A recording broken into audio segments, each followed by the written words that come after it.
Pa možemo tako gledati i dvojako, može biti olakotna, može biti otegotna okolnost.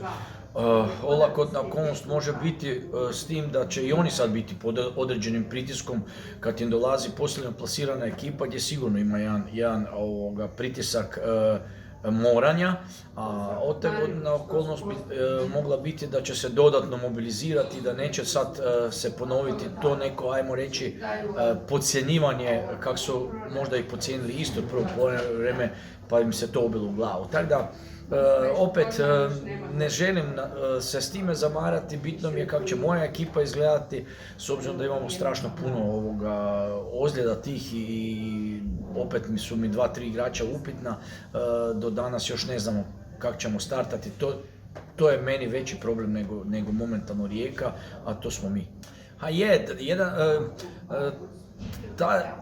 Ti dijelovi dobre igre bi se trebali malo odužiti.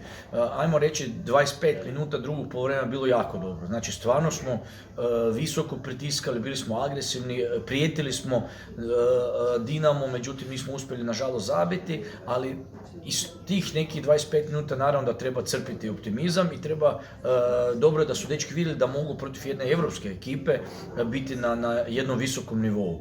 Sad velim, trebalo bi to vrijeme produžiti u toku utakmice da to bude na takvom nivou određeni većinom utakmice.